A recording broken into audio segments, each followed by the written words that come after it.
This video gives step-by-step instructions for how to log into the OPAC, as well as a quick overview of the basic features within the OPAC. So to get to the OPAC at school, you can type in read and then click enter.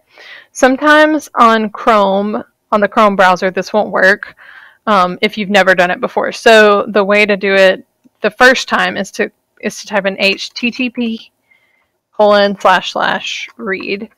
and then after that, every time you type in read, it will automatically say that you're going to this page. So then you'll click display, and it will take you to the OPAC.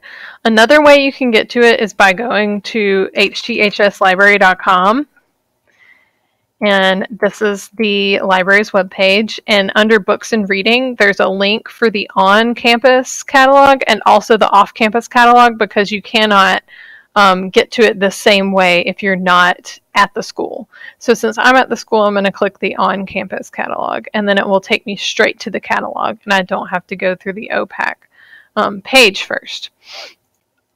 So when you first log in, I'll just go over a few things that you see on the screen. To the top left, there's a search box where you can search for items. And then they have a couple of different ways you can search using expert. And I'm going to go over all of that stuff in a different video, but I'll just show you that if you click it, this is what pops up.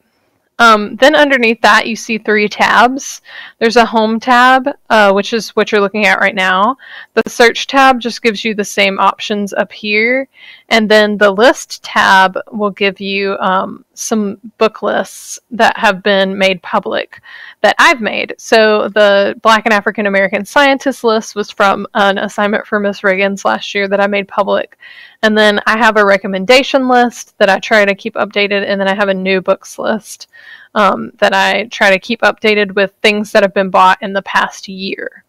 So if you go back to the home page, you'll see the News and Messages tab just has a little bit of information about the library that might be updated from time to time. If you need more information, there's a little info button down at the bottom that gives you a little more information about printing, checking out and fines, and all of that stuff. And then the hours, which need to be updated. So back on the home page, these 4 little boxes are just featured lists. So the featured list is, those are my recommendations. So that's that recommendation list I was talking about on this page. And then the what's hot list is what has been recently checked out. And the what's new list are books that have been added to the collection within the past 30 days. So they're very, very new. And then the what's coming list, those are books that have been ordered but are not added to the catalog yet. So up above those squares, you'll see a few options. There's a help menu, and it will show you different things depending on what page you're on. But if you click it on this home page, it gives you a ton of really awesome information about how you can do a bunch of different things in here. And then this icon will put the page in Spanish, and this one will switch it to the mobile view, which is what shows up if you go to it on your phone. And then the Kids Viz is an elementary-based way to see everything. It organizes things differently, specifically for really young kids. So this is what the elementary schools might use. And then above that, there's an account box where you can log in. I'm logged in right now, so I'm going to log off so I can show you how to log in. Log in, you can create a book bag, which I'll show you in another video. You can look at my items and suggest things. So first you have to log in to do any of that. So I'm going to go ahead and log in.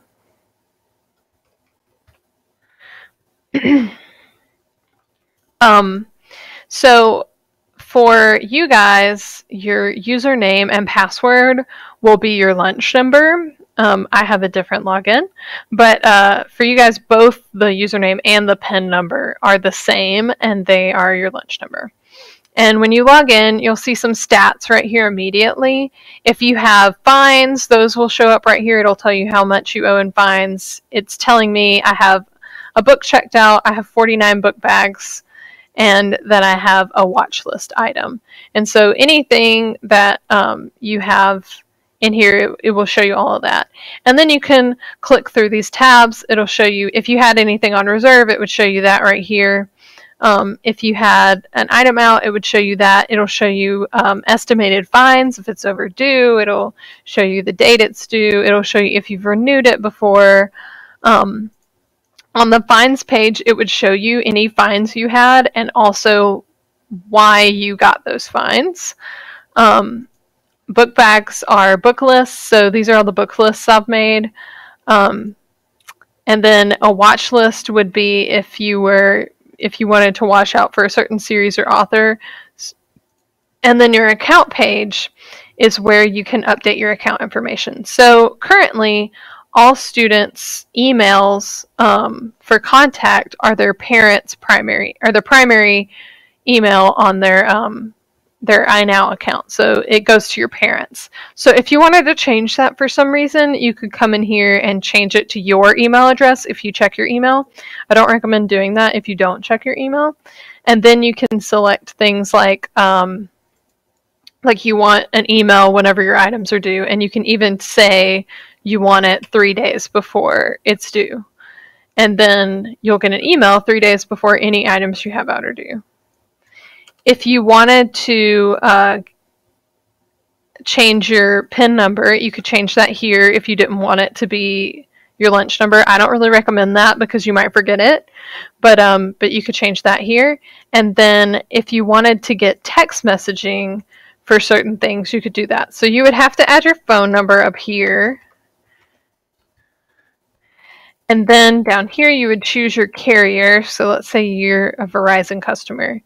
And then you'll choose the things you want text messaging for. So I want to text when my items are due, when I have new things on my watch list, and when I get a reserve. And then you click save, and you'll start getting text messaging for little things that you want in the library.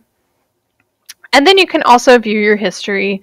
So if you go to the history page and click retrieve, it'll show you your past year's history.